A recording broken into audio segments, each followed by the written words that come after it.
Ram Narayan Ram. Here is the end of life, ব্রেকেটে হচ্ছে এই জীবনই শেষ। সমগ্র করাচাবুক সংকলন অবলম্বনে এই করাচাবুকটি পাঠ করছি। প্রশ্ন করি বলছেন, আপনাকে কয়েকটি কথা জিজ্ঞাসা না করে পারছি না। আপনি নিজে থেকে কিছু বলছেনও না। বাংলা এবং ভারতবর্ষে রাজনীতির যে অবস্থা চলছে এর শেষ কোথায়? উত্তরে ঠাকুর বলছেন, এখানকার রাজনীতি সম্পর্কে আমি বিশেষ কোনো মন্তব্য করি না। তবে তোমরা জানতে চেয়েছো রাজনীতির শেষ কোথায়, তাই বলছি। শেষ না হওয়া পর্যন্ত আরও কিছুদিন চলবে। প্রশ্নকারী বলছেন, সেটা কী রকম?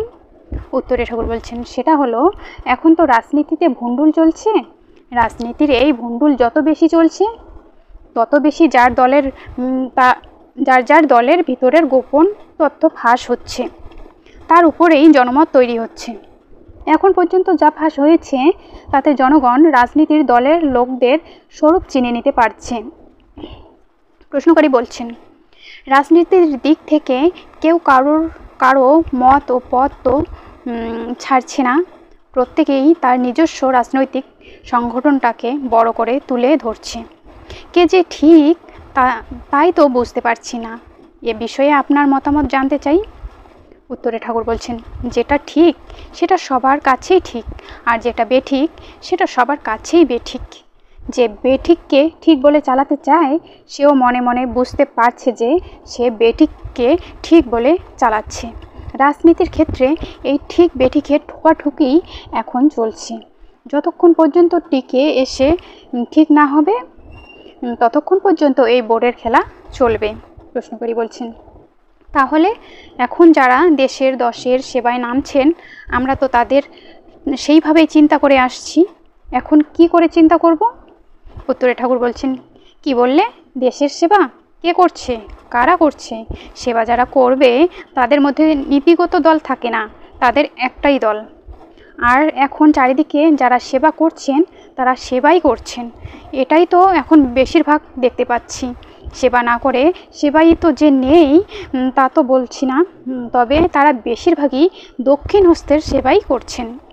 প্রশ্নকারী বলছেন, চতুর্দিকে সংবাদপত্রের মাধ্যমে তার পরিচয় তো দেখতেই পাচ্ছি, জনগণও তো তাদের স্বরূপ বুঝতে পারছে, তবু তারা আবার কি করে দেশের সেবার নামে অগ্রসর হচ্ছে? উত্তরে বলছেন ঠাকুর, নেশাগ্রস্ত যারা যত প্রতিজ্ঞায় তারা করুক না কেন, নেশার সময় এলে কোনো প্রতিজ্ঞাই মনে থাকে না। এরাও ঠিক তাই, শত অপমানও গায়ে লাগে না, আর লাগলেও পশ্চাৎপদ হয় না। সবাই দিক বিদিক শূন্য হয়ে নেশার টানে ছুটে চলেছে। প্রশ্নকারী বলছেন, অনেকে না হয় নেশার টানে ছুটে চলেছে, কিছু সংখ্যক জনগণ তো তাদের সমর্থন করছে, এটা কি করে সম্ভব? উত্তরে ঠাকুর বলছেন, সমর্থন কেউ করে না। নানা রকম ভয়, ভীতি, আতঙ্কে অনেকে সাময়িকভাবে মেনে নেয়। এমার্জেন্সি তো কেউ সমর্থন করেনি, কিন্তু এমার্জেন্সির ভিত্তিতে কেউ টু শব্দ করতে পারেনি, সবাই মেনে নিতে বাধ্য হয়েছে। সেরকম অনিচ্ছা সত্ত্বেও অনেকে অনেক কিছু মানতে বাধ্য হয়। পরিণতিতে এসবের ফল কিন্তু ভালো হয় না। জোর করে জনগণের অসমর্থিত কোনো অযুক্তিপূর্ণ মতবাদকে প্রতিষ্ঠা করা সম্ভব নয়। একটা অচল মতকে জোর করে চালানো যায় না।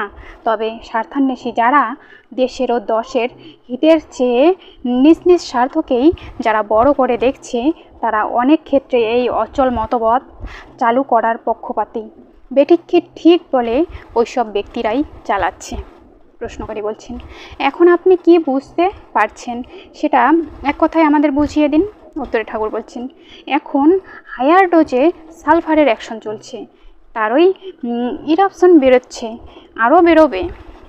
প্রশ্নকারী বলছেন, তারপর কি হবে? উত্তরে ঠাকুর বলছেন, অনেক দিন আগে বলেছিলাম সবাই এক দলে না আসা অবধি এরকম চলবে। প্রশ্নকারী বলছেন, সেই দলটা কি? উত্তরে ঠাকুর বলছেন, যুক্তিবাদ ও সাম্যনীতির দল। সেখানে যুক্তি ও সমতার কথা আছে, সেই নীতিতে শোষণ ও সঞ্চয়ের কোনো বালাই নেই, ধনী গরিবের বৈষম্য নেই, জাতি ও শ্রেণীর বিভেদ নেই। সেখানে একটাই জাতি বা শ্রেণী থাকবে, আর থাকবে সকলের সমান অধিকার। আজ রাজনীতির বিভিন্ন ক্ষেত্রে এই বৈষম্য দেখা যাচ্ছে। যারা সঞ্চয় বা মজুত করছে, যারা শোষণ করছে, তাদের প্রকারান্তরে প্রশ্রয় দেওয়া হচ্ছে, ধনীদের পোষণ হচ্ছে এবং পরোক্ষভাবে জাতি ও শ্রেণী বিভাগের সমর্থন করা হচ্ছে। এই জাতিগত বৈষম্য ও নীতিগত মতবিরোধের ফলে নিজেদের মধ্যে ভেদাভেদ ও বিবাদ বিচ্ছেদের সৃষ্টি হচ্ছে। এগুলো যতদিন পর্যন্ত এদেশে থাকবে ততদিন রাজনীতি, ধর্মনীতি উভয় ক্ষেত্রেই মারামারি, কাটাকাটি, বিবাদ, বিসংবাদ লেগেই থাকবে। প্রশ্নকারী বলছেন, এই সাম্যবাদের নীতি কি কোনো দিনও এদেশে আসবে? উত্তরে ঠাকুর বলছেন, এসে আছে, বসতে পারেনি। প্রশ্নকারী বলছেন, সে আবার কি? এটা তো বুঝতে পারলাম না।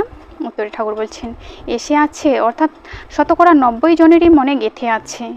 সকলেই শোষণের হাত থেকে মুক্ত হতে চায়, প্রত্যেকেই সুখে শান্তিতে বসবাস করতে চায়। সাম্যনীতির কথা, সাম্যবাদের ধারা প্রত্যেকেরই ভিতরে ভিতরে গাঁথা হয়ে আছে, শুধু সমাজে সেটা প্রতিষ্ঠিত করতে পারছে না। এই পশ্চিমবঙ্গে সিপিএমকে তো চিরতরে সরিয়ে দেবার উপক্রম করেছিল। অন্যান্য রাজনৈতিক দল তো নিজেদের মধ্যে হানাহানি ও দলাদলির ফলে জনগণের সমস্ত বিশ্বাস ও আস্থা হারিয়ে ফেলল। যাদের একেবারে পুঁতে ফেলার ব্যবস্থা হয়েছিল, জনগণ সমস্ত বিশ্বাস ও নির্ভরতা নিয়ে তাদের দিকেই একমাত্র তাকালো। কেন তাকালো? তারা বুঝতে পেরেছে সাম্যবাদের নীতি ছাড়া এদেশে আর বাঁচবার উপায় নাই। তাই জনগণ তাদের আশা ভরসা নিয়ে এদেরই আঁকড়িয়ে ধরেছে। সাম্যবাদের আদর্শ সংস্কারবিহীনভাবে ঠিক মতো যদি সবাই মেনে চলে, তবে এই মত সকলে গ্রহণ করতে বাধ্য। আমাদের বেদ এই সাম্যনীতির কথাই বারংবার ঘোষণা করেছে। আমরা প্রত্যেকেই চাই সবাই সাম্যবাদের পূজারী হোক, সাম্যবাদের পূজারী হয়ে দেশের কাজ করুক। কিন্তু সাম্যনীতির প্রতিষ্ঠা করতে হলে সংস্কার মুক্ত হতে হবে। কোনো সংস্কারের প্রভাবে প্রভাবান্বিত হলে চলবে না, মুক্ত প্রভাব হয়ে কাজ করতে হবে। প্রভাব থাকবে, তবে সেটা হবে যুক্তি ও ন্যায়ের প্রভাব, কোনো দলের প্রভাব থাকবে না, তাহলেই গোলমাল হবে। বাংলা ভারতবর্ষে এই সাম্যবাদী প্রতিষ্ঠিত হবে, অন্য কোনো বাদ এদেশে থাকবে না। যেই মত, যেই নীতি সর্বসাধারণের দুঃখ মোচন করতে পারবে, জনগণ সাগ্রহে সেই মতই গ্রহণ করবে। শুধু মুখের কথায় বললে চলবে না যে দারিদ্র্য হটাও, প্রত্যক্ষ সংগ্রামের মাধ্যমে এই মত প্রতিষ্ঠা করতে হবে। আমি আগেও কয়েক জায়গায় বলেছি, সাম্যবাদের প্রতিষ্ঠা করতে হলে, নিঃস্বার্থভাবে জনগণের সেবায় আত্মনিয়োগ করতে হলে লেংটি পরে দেশের কাজ করতে হবে। তাতে কয়েকজন আমাকে জিজ্ঞাসা করেছিল, কেন লেংটি পরবে কেন? আমি বলেছি, সত্যিকারের কাজ করতে হলে ওতেই সুবিধা। লেংটির যে পকেট নেই, তাই পকেট ভারী করার উপায়ও নেই। আজ বেশিরভাগই দেশ সেবার নামে পকেট ভর্তি করার কাজে নেমে পড়েছি। তাই বলছি, পকেট রাখলে চলবে না, পকেট থাকলেই গোলমাল। প্রশ্নকারী বলছেন, আপনি তাহলে বলছেন দেশে সাম্যবাদ প্রতিষ্ঠা হবেই? উত্তরে ঠাকুর বলছেন, আজ হোক কাল হোক, হতে বাধ্য। 16 মাত্রায় যারা বাজায়, মাত্রা ছাড়িয়ে গেলে যে গান গায় আর যে তবলা বাজায়, দুইয়ের মধ্যেই অসামঞ্জস্যের সৃষ্টি হয়। তখন সুর বেসুরে চলতে থাকে। সুরে না আসা পর্যন্ত দুজনেই দিশেহারা হয়ে মিলতির পথে যাওয়ার চেষ্টা করে। পরিশেষে তারা আবার 16 মাত্রায় গিয়ে পৌঁছায়। আমাদের দেশেরও আজ সেই অবস্থা। দেশ আজ সুরে নেই, বেসুরে আছে, সর্বত্রই বেসুরের ঝড় চলছে। সুরে না আসা অবধি এই ঝড় চলবেই, তবে শেষ পর্যন্ত সব কিছুই সুরে এসে মিলবে। অসুর দমে গেলে এই ঝড় অসুর বধ হলেই আবার সুর এসে প্রতিষ্ঠিত হবে। আজকের সমাজে অসুরের প্রতিপত্তি, অসুরের প্রভাব, তাই যা এখন সর্বত্র চলছে, সুরে না আসা অবধি এরকম চলবে। প্রশ্নকারী বলছেন, আপনার কথায় একটা আশা ভরসা পেলাম, দেশ একদিন সুরে আসবে। আপনি তো প্রচণ্ড বাস্তববাদী। সুরে যে আসবে এমন কোনো পূর্বাভাস পেয়েছেন কি? কোন দৃষ্টান্তের মাধ্যমে আমরা বুঝতে পারবো যে দেশ আবার সুরে আসবে? উত্তরে ঠাকুর বলছেন, আমি যে কথাগুলো বলছি পূর্বাভাসের দ্বারাই বলছি। প্রকৃতির দিকে তাকালেই তো বোঝা যায়। এত ঝড় হয়, বন্যা হয়, আবার রুদ্র প্রকৃতি শান্ত হয়ে যায়। বন্যা প্লাবিত অঞ্চল আবার শস্য ভাণ্ডারে ভরে ওঠে। অতি তাপে অনাবৃষ্টি হয়। গ্রীষ্মের দাবদাহে সমস্ত প্রকৃতি রুক্ষ মূর্তি ধারণ করে। আবার বর্ষার সজল ধারায় চারিদিক স্নিগ্ধ হয়ে আসে, প্রকৃতি অপরূপ শ্যামল শোভায় সজ্জিত হয়। ষড়ঋতুর আবর্তনে প্রকৃতির বিভিন্ন রূপের সঙ্গে আমরা যে নানাভাবে পরিচিত হই সেটিও লক্ষ্য করবার মতো। আকাশে বাতাসে জলে স্থলে সর্বত্রই চলছে একটা সুর, একটা ছন্দ। প্রকৃতির প্রতিটি অণু পরমাণুর মধ্যেই একটা মাত্রা আছে, ছন্দ আছে, লয় আছে। এই ছন্দ, মাত্রা, লয় আমাদেরও জীবনের ধারা। চন্দ্র, সূর্য, গ্রহ, নক্ষত্র, এই অনন্ত বিশ্ব ব্রহ্মাণ্ড ধারাবাহিকভাবে একটা সুরে, একটা মাত্রায় চলছে। সাময়িকভাবে বেসুরো হলেও আবার সুরে, ছন্দে ফিরে ফিরে আসছে। সব কিছুই আবার সুরের অমৃত পরশে সুরময় হয়ে উঠছে। আমাদের জীবনও তো এই ছন্দে গড়া, সেখানে ছন্দপতন হলে তো চলবে না। তাই আমাদের জীবনে যত বেসুরেই আসুক না কেন, সেখানে আবার সুর আসবেই, ছন্দ আসবেই। সব কিছুই আবার সুরময়, ছন্দময় হয়ে উঠবে। সেটা বিপ্লবের মাধ্যমেই হোক আর সংগ্রামের ঝড়ের মাধ্যমেই হোক, প্রেমের মাধ্যমেও আসতে পারে। জনগণকে শক্ত হতে হবে। অসুরকে সুরে আনতে গেলে বিপ্লবের মাধ্যমে, সংগ্রামের মাধ্যমে অসুর বধ করতে হবে। অসুর বধ না হলে তো আর উপায় নাই। ছন্দের ভিতরেই আমাদের জন্ম। ছন্দ ঢেউ অবিরাম বয়ে চলেছে।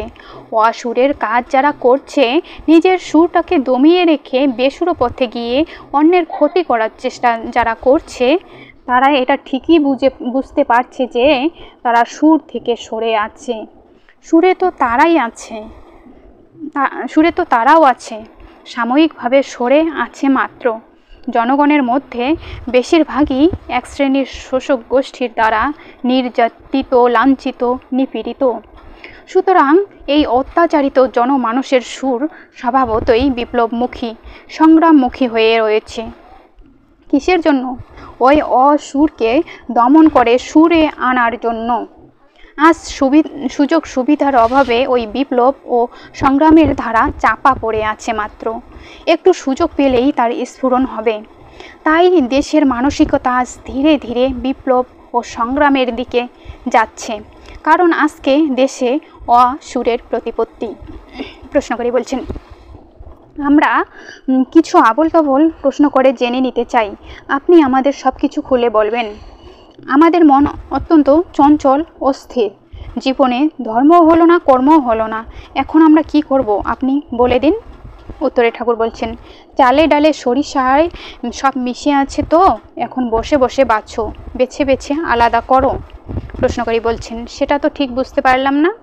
উত্তরে ঠাকুর বলছেন, সেটা বুঝতে পারোনি? এখানকার ধর্মনীতি, কর্মনীতি, রাজনীতি, বিভিন্ন নীতির কথা বলছিলাম। এগুলো সব মিশানো নীতি। ধর্মনীতিতে জন্মান্তরের কথা, কর্মফলের কথা, স্বর্গমোক্ষের কথা, আত্মার মুক্তির কথা ইত্যাদি অনেক কথাই আছে। এ কথাগুলো নিশ্চয়ই শুনেছ।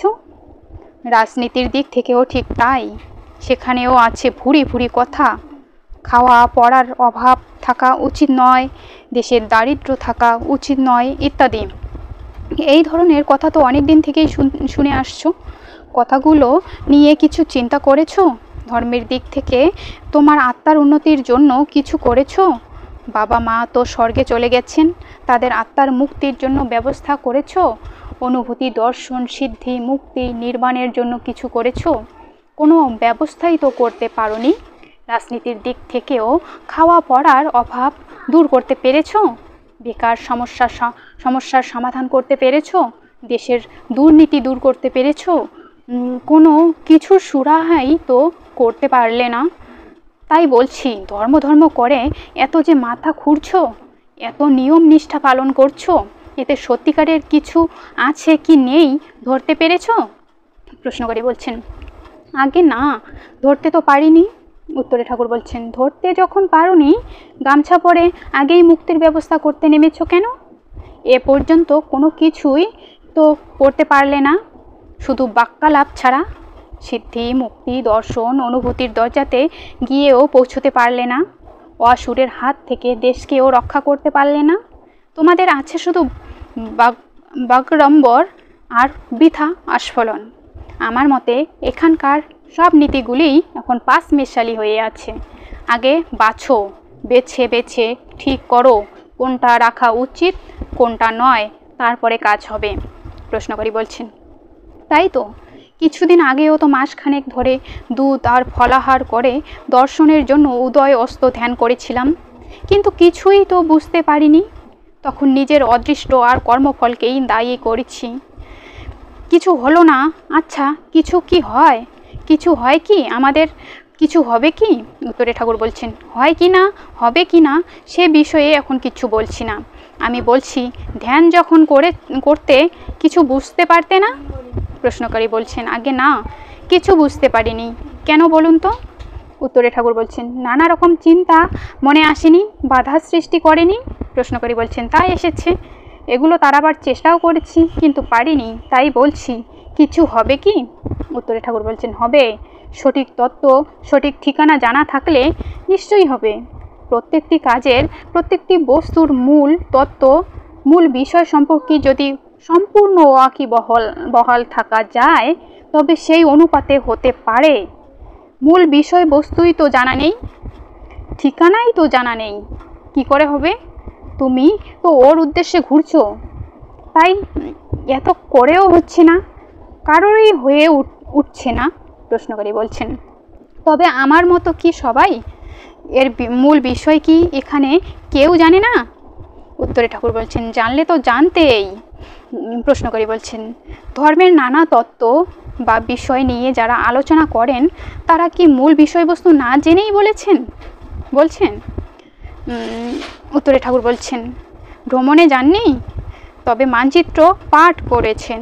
মানচিত্র পাঠ করলে কি দেশ ভ্রমণ হয়ে গেল?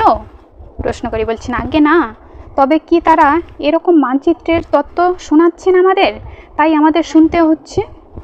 উত্তরে বলছেন ঠাকুর, কি শুনতে হচ্ছে বা কি শোনাচ্ছে এ নিয়ে আমি কিছু বলতে চাইছি না। আমি বলছি শুধু, শোনার মতো যখন যেটা হবে সেটা সবাই শুনবে, সবাই তখন বুঝবে, তখন আর ঝুলবে না।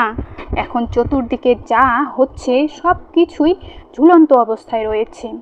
প্রশ্নকারী বলছেন, তাই বলছি, আমার ঠাকুমা আজীবন জপ করেছেন, একটু দর্শনের জন্য অনেক কান্না কেঁদেছেন, কিন্তু তা সত্ত্বেও কেন তিনি শেষবেলায় আফসোস নিয়েই শেষ নিঃশ্বাস ত্যাগ করে চলে গেলেন?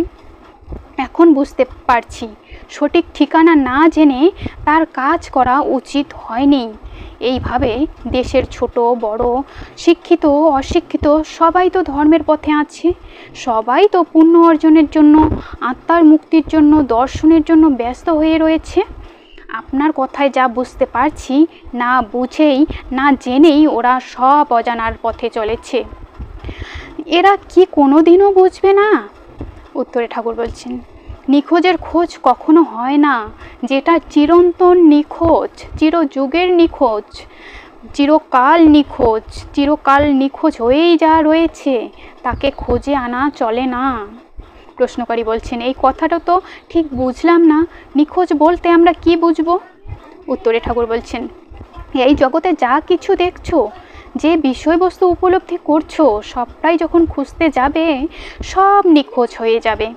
তোমরা যে কথা বলছো, তোমরা যে তোমাদের কথা শুনছো, তোমরা যে তোমাদের দেখতে পাচ্ছ, সকলের সব কিছুতেই রয়েছে নিখোঁজের সুর। এই তত্ত্বের, এই বিষয়বস্তুর যদি খোঁজ পাওয়া যেত, তবে সকল বস্তুর হদিশ মিলত। আজকে তো হদিশেই বেদিশ।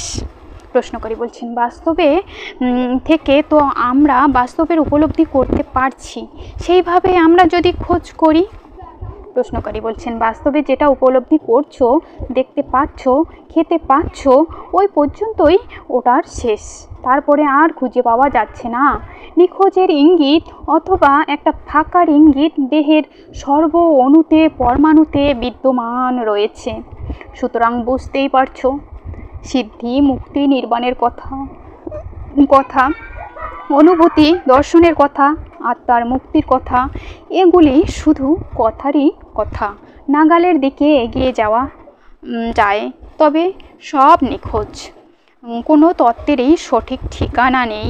শূন্যের যেমন সীমা নেই, মহাকাশ যেমন অনাদি অনন্ত, এই দিকটাও ঠিক সেরকম, সীমা খুঁজে পাওয়া যায় না। সব তত্ত্বই নিখোঁজের সুরে নিখোঁজ হয়ে যায়। সীমাহীনের কাজ এখানে এইভাবে চলতে পারে না। সীমানা খুঁজে পেলে তবেই তো ধারাবাহিকের ধারায় সব কিছু আসবে। সীমাই যদি খুঁজে না পাওয়া যায় তবে সেই কাজ কি করে চলবে?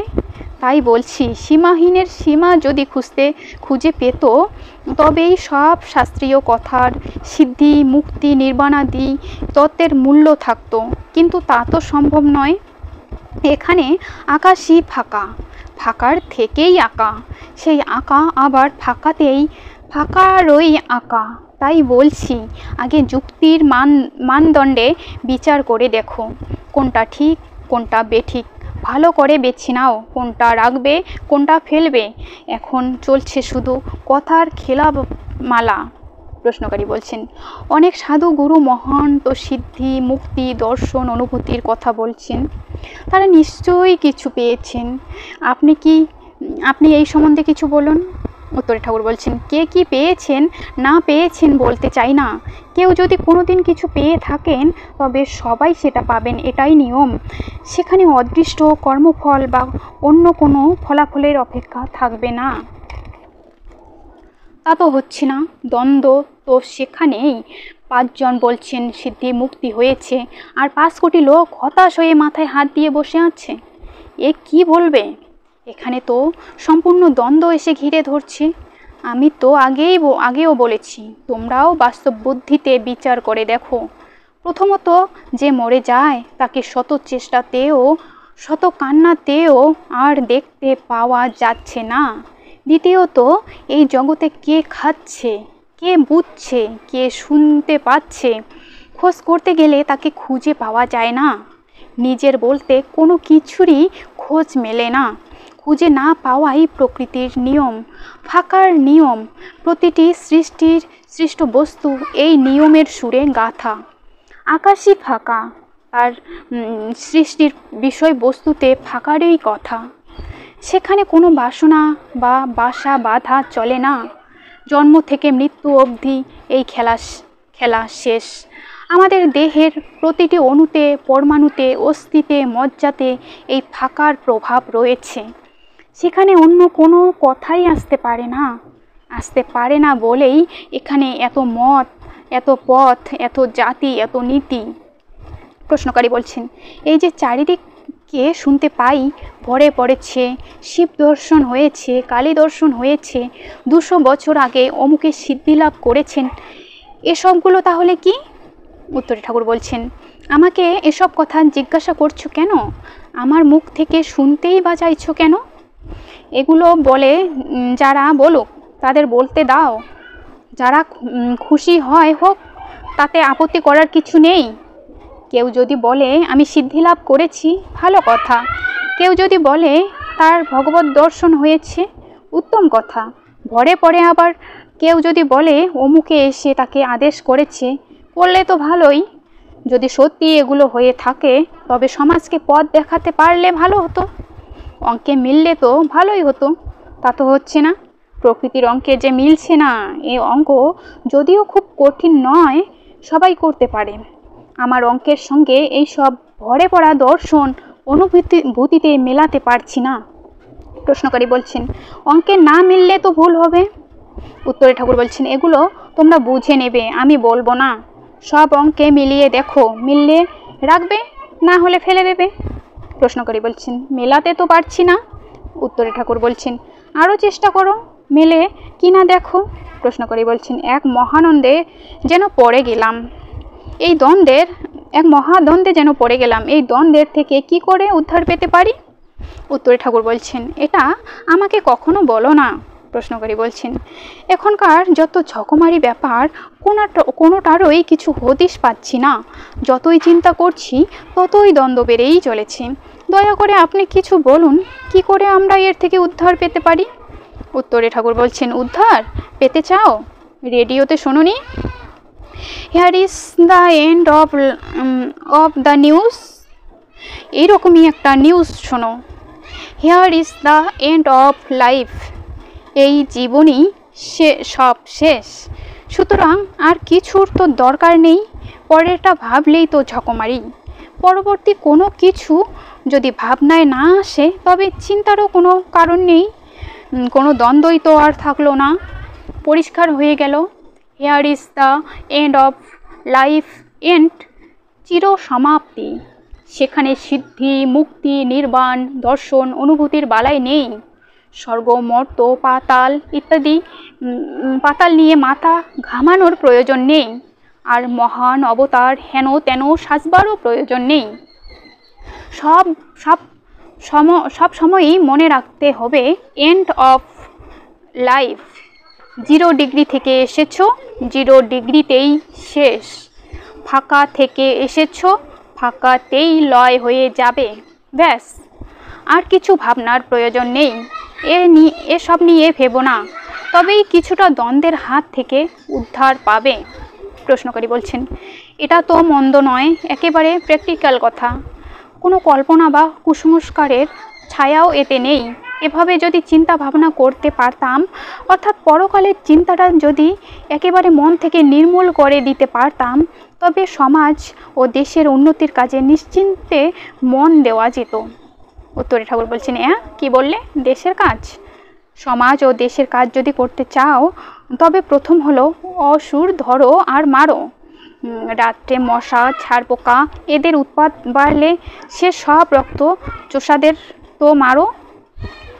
তেমনি দেশে রাত্রির অন্ধকার নেমেছে, রক্ত চোষাদের দৌরাত্ম্য আর উৎপাত বেড়েই চলেছে। সেই সব রক্ত চোষাদের ধরতে আর মারতে যদি পারো, তবে দেশের কিছু কাজ করতে পারবে। তথাকথিত ধর্মনীতিতে যেমন সিদ্ধি, মুক্তি, আত্মা ইত্যাদি কথার মার প্যাঁচ সকলকে নেশাগ্রস্ত করে রেখেছে, তেমনি এখানকার রাজনীতিতে শুধু কথার জাগলারি একনিষ্ঠ হও, সংঘবদ্ধ হও, দেশের জন্য আত্মোৎসর্গ করো, দুর্মূল্য রোধ করো, মজুদ বন্ধ করো ইত্যাদি অনেক রাজনীতির বল চাল আছে। ধর্মক্ষেত্রে সিদ্ধি, মুক্তি, ভগবত দর্শন, অনুভূতি, উপলব্ধি যেমন বিকোচ্ছে না, তেমনি রাজনীতির ক্ষেত্রেও ওইসব তথাকথিত নীতির কোনো কথা আর বিকোচ্ছে না। তোমরা শুধু সেসব কথার মালা না গেঁথে প্রকৃত কর্মের পথে এগিয়ে যাও। ধর্মের দিক থেকে যেমন মনে রাখবে hair is the end of life, কর্মের দিক থেকে তেমনি অসুর ধরো আর মারো, ডান্ডা ধরো, তবেই সব দিক ঠান্ডা হবে। এদিকও ঠান্ডা, ওদিকও ঠান্ডা, দুই ঠান্ডা হয়ে যাবে। প্রশ্নকারী বলছেন, আপনার কথাগুলো খুবই খাড়া, সবার মনপুত হবে না, অনেকেরই মনে লাগবে, সবাই ঠিকমতো গ্রহণ করতে পারবে কিনা সন্দেহ। এ নিয়ে আমাদেরও অনেক কিছু ফেস করতে হবে। তখন আমরা তাদের কি বলবো? উত্তর ঠাকুর বলছেন, গভীর বনে শিকারীরা যখন শিকার করতে বেরোয়, তখন প্রথমে বড় বড় শিকারী কুকুর, অ্যালসেসিয়ান কিংবা নেকড়ে, বাঘ ছেড়ে দেয়। জঙ্গলে বাঘ থাকলে তাদের হইচইতে বাঘ বেরিয়ে আসবেই, তখন শিকারীর শিকার করতে সুবিধাই হয়। তোমরাও তেমনি আক্রমণাত্মক ক্ষেপণাস্ত্র নিক্ষেপ করো। ক্ষেপণাস্ত্র তো খাড়া হবেই। তোমরা হচ্ছে শিকারী, শিকার করতে বেরিয়ে তো আর ফুলের মালা চলবে না, ছুটতে হবে মারণাস্ত্র। সমস্ত দেশ পর্যটন করে, সকল ধর্মক্ষেত্রে মারণাস্ত্র ছেড়ে দাও। শিকার যদি থাকে বেরিয়ে আসবেই, তখন তাকে ধরবে। তাদের মধ্যে সারবস্তু যদি কিছু থাকে, নিশ্চয়ই তারা প্রমাণ দেওয়ার জন্য এগিয়ে আসবে। তাদের কথার সত্যতার প্রমাণ যদি পাও, তবে তাদের কথাই মেনে নেবে। সত্য মিথ্যা, প্রামাণ্য অপ্রামাণ্য সেখানেই প্রমাণিত হবে। শিকারীকে তো শিকারের সঙ্গে যুদ্ধ করতে হয়ই। শিকার যদি সুস্থ সবল হয়, তবে শিকারীকে তার বশ্যতা স্বীকার করতেই হয়। মিথ্যা তা দুর্বল, সত্য সর্বদাই সবল। তাই সত্যের জয় সর্বদাই হবে এবং সত্যকে সবাই মেনে নেবে। প্রমাণ চাইতে গেলে তখনই হয়তো ওদের ভিতর থেকে কথা আসবে, এটা প্রমাণের বিষয় নয়, অনুভূতির বিষয়। যারা অজ্ঞান, অন্ধকারে আচ্ছন্ন, তাদের জ্ঞান চক্ষু উন্মিলিত না হওয়া অবধি এসব উপলব্ধি হবে না। যারা পাপিষ্ঠ, তারাই নাস্তিকের মতো কথা বলে, আর যারা পুণ্যাত্মা, তারা স্বর্গের কথা, দেবতার কথাই বলে। এইভাবে তারা কথার মার প্যাঁচে ফেলবার চেষ্টা করবে। এসব কথা শুনে যাও, কিন্তু যতক্ষণ পর্যন্ত না প্রমাণ পাওয়া যায় ততক্ষণ পর্যন্ত গ্রহণ করা চলবে না। ওদের তোমরা বলবে আমরা কাজ করতে চাই, আমাদের কাজ দাও। কাজ না জানা থাকলে কাজ দেবে কি? যারা অদৃষ্টের দোহাই দিয়ে কথা বলে যারা কর্মফলের দোহাই দিয়ে কথা বলে, তারা এর চেয়ে বেশি আর কি বলবে? সে যাই হোক, যতদিন পর্যন্ত সিদ্ধি, মুক্তি, নির্বাণ, জন্মান্তর ইত্যাদি প্রত্যক্ষ প্রমাণে না আসছে, ততক্ষণ পর্যন্ত এটাই জেনে রেখো, hair is the end of life. এইভাবেই সমূহ কাজ চলুক। কেউ যদি এসে নতুন কিছুর প্রমাণ দিতে পারে, তখন না হয় কাজের ধারা পরিবর্তন করা যেতে পারে। আমরা জানার জন্য কাতর, আমরা জানার পথের পথিক, আমরা জ্ঞান পিপাসু, জ্ঞান ভিক্ষু। তাই পথে চলতে চলতে যদি কোনো সত্যের সন্ধান পাও, তবে সেটাই গ্রহণ করবে। হে সত্য সন্ধানী, জানার পথে জানতে জানতে এগিয়ে যাও।